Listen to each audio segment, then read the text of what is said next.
ni chako ni chetu. Hana wega benyo. Makofi. Asante mheshimiwa. Vihiga hoye! Wakenya hoye! Utamaduni hoye! Christmas hoye! Usalama wetu hoye! Afya yetu hoye! Vijana wetu hoye! Wamama wetu hoye! Wazee wetu hoye! Na Wakenya wote hoye! Asante sana. Mimi ndio Mudavadi. Tuko na wageni wetu wengi pia wako hapa. Nataka kwanza niseme karibuni kwa ndugu na dada zetu ambao wametoka katika sehemu zingine za taifa letu la Kenya.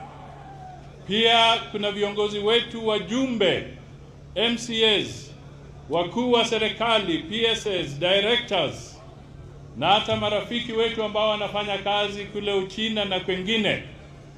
Na pia kuna wazee wetu kutoka upande wa Migori. Kuna wazee wametoka Lugare delegations. Kuna wamama wetu wengi, viongozi ambao wako hapa pia. Na hawa wote tutapata nafasi ya kuwasikiza, lakini niliona nichukue dakika chache mwanzoni ili nijaribu tu kulenga jambo fulani la kisiasa ambalo la kitaifa pia. Nataka tulifikirie, nizungumze, lisikike, lakini nitakuja kutafsiri zaidi baadaye. Na kwa mambo ya Kiswahili, mimi nilikuwa nasikiza ndugu yangu Dr. Kikaya. Nimecheka hapo nyuma kidogo, kwa sababu alisema mgeni wetu wa heshima kwa marathon atakuwa ule mkimbizi mkubwa. Akamwita Kipchoge. Huyo ni mkimbiaji. Mkimbizi ni yule refugee. Sasa nikasema, ndugu yangu Kikaya, hii lugha imeenda wapi? Kwa hivyo nataka tu nirekebishe ili tusiseme kwamba Kipchoge ni mkimbizi. Yeye ni mkimbiaji maarufu katika taifa letu. Kwa hivyo kwa sababu yale nataka niseme ni ya muhimu, na mimi najua mnaelewa Kiingereza. Mwasoma. Sigawe ndio? Makonya kumede mu Logooli baadaye, no? Sawa.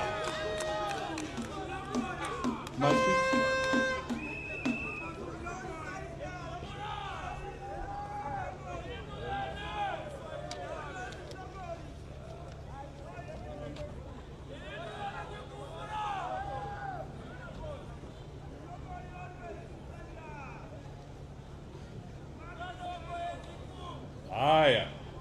Wacha niseme haya kwa sababu ni ya muhimu sana na ni ya kitaifa. Na tutakuja kuyasikiza vizuri tafsiri kwa Kiluya baadaye.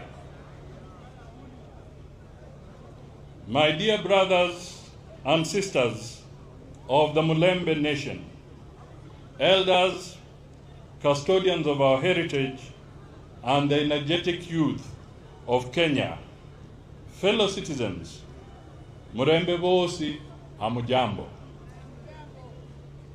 It is a proud honor to stand on this venerable ground in Vihiga as we celebrate the songs and spirit of the Logooli. Let us remember our strength is most formidable when woven into the national fabric of a united Kenya. We do not just celebrate our past today, we secure our future. I stand tall on this ground to announce that the recently concluded by-elections, and in particular, the Malava constituency triumph, was a victory for purpose over rhetoric.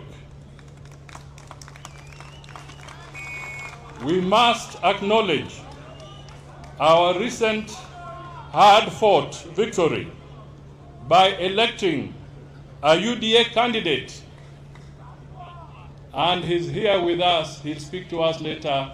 The Honorable David Ndakwa is with us. You proved that Western Kenya is no longer a playground for empty slogans. I repeat, it proved that Western Province, Western Kenya, is no longer a playground for empty slogans.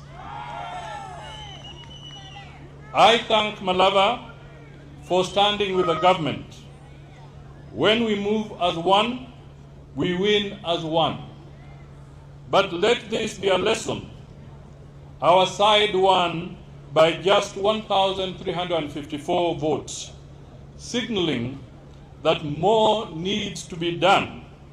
We need to acknowledge that every single vote is a brick in the wall of our stability. As we celebrate during this festive season, my people, allow me to state that 20 months into the 2027 general elections, there is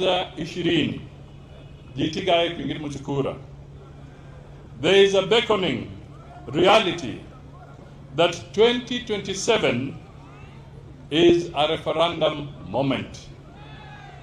Allow me to state, without fear of contradiction, that there is an imperative need for a constitutional review 15 years after the promulgation of the 2010 Katiba.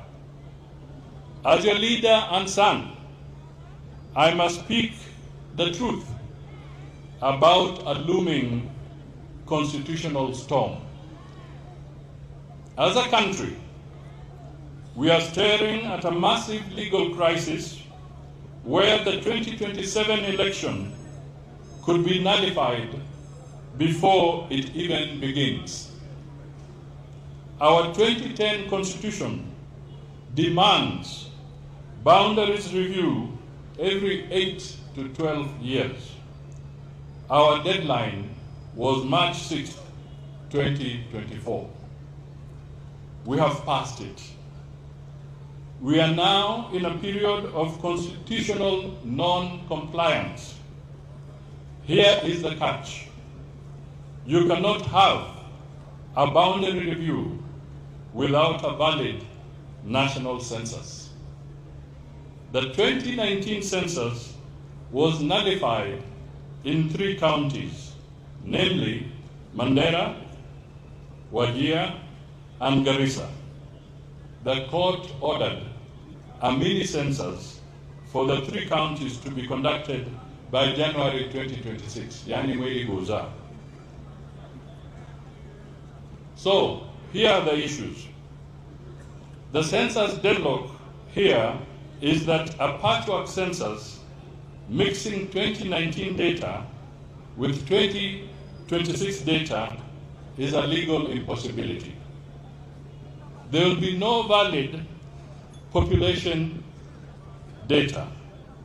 Therefore, it means that no valid boundaries, and subsequently, no valid boundaries mean no valid election.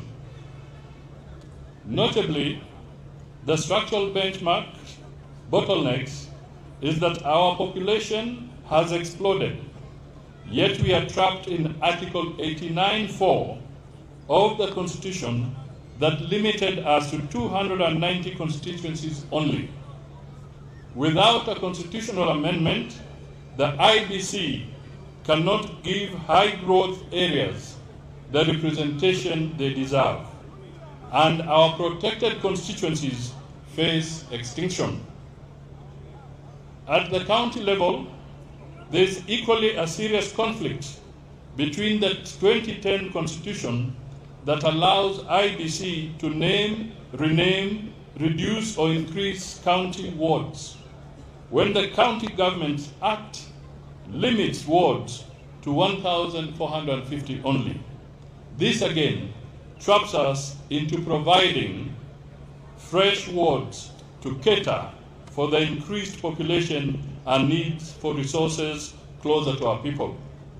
Having noted that legal landmines that may hinder the delivery of the 2027 general elections and risk the nation departing from our long-held tradition of holding elections every 5 years, allow me to also bring forth more reasons for a beckoning reality that 2027 is a referendum moment.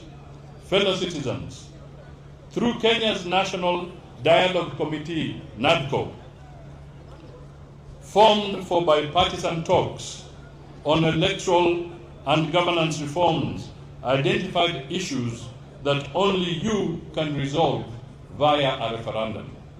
And you remember NADCO was formed jointly also with the entire opposition, including the late Raila Amolo Odinga.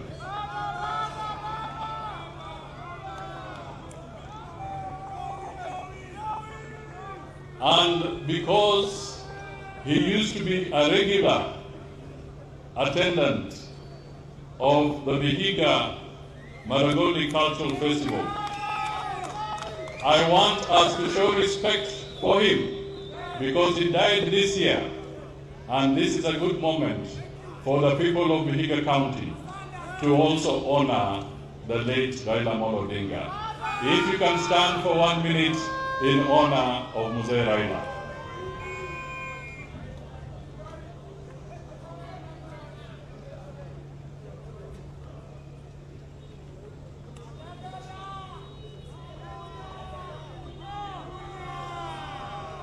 Thank you.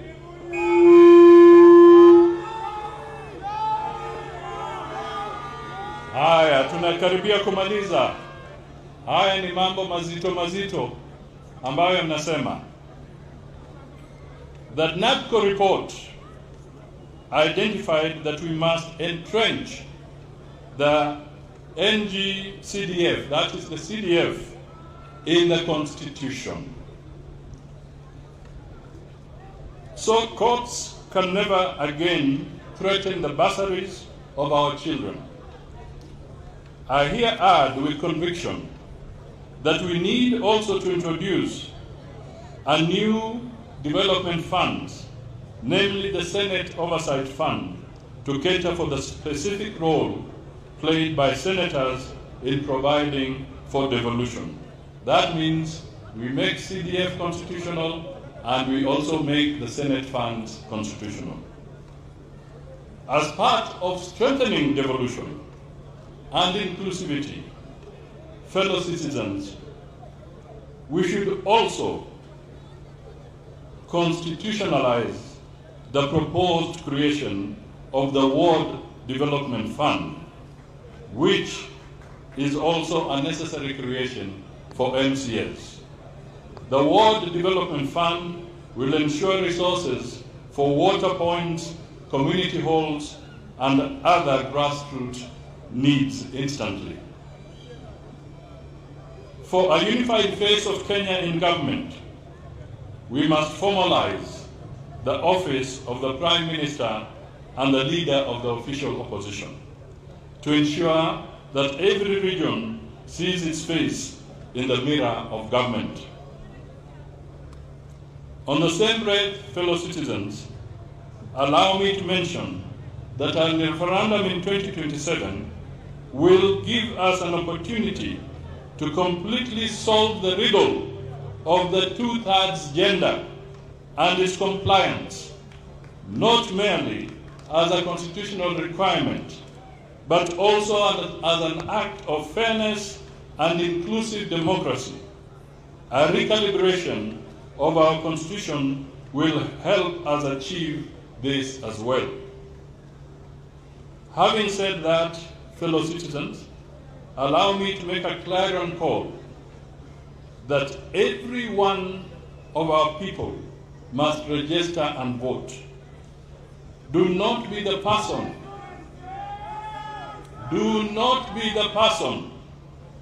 who complains about the harvest but refuses to plant the seed. If you have an ID but no voter's card, you are surrendering your voice. Silence is a choice to be ignored. That means if you're quiet, you want to be ignored. No complaints without participation. No complaints without participation. To the youth, and on those numbers, we shall give you numbers of registration from the IBC a little later. Umboko has got some numbers, Umboko Milemba. I have some numbers we shall share with you. To the youth, you are the nyota of this nation. Voting is your tool to demand jobs. Do not stay silent. Register now. To those in the cities, I urge you to register where you live and work. Your voice must be felt where you contribute to the economy. As I come to the conclusion, my people of Mulembe Nation, in 2022, we caused an earthquake when I joined President William Ruto. That unity delivered results. It is the reason that today we see affordable housing projects like the one in Vihiga coming up in every corner of the country, a more robust universal health care, an inclusive education system, the dual lane of highways, like we have started, ile barabara ya kutoka huko Mau, Summit kukuja, tumepata tabu nyingi, watu wanakaa siku nzima masaa 10 kwa barabara. Tunataka hiyo barabara iundwe. And the Nyota program, just to mention a few. I am convinced that President Ruto is the captain we need to navigate this storm. I urge the entire Mulembe Nation and all Kenyans, let us stand with President William Ruto for 2027. Let us give him a resounding mandate to finish the work of transforming Kenya. In conclusion, we act with unity of purpose, effort, and spirit. We command the national table. Let us take the reliability of the Mulembe Nation to the ballot box to secure our roads, our schools, our children's future. But remember once more that no valid population census data, no valid boundaries review, hence no valid election. That is the law and not my words. We must embrace this referendum as a legal necessity to save our democracy.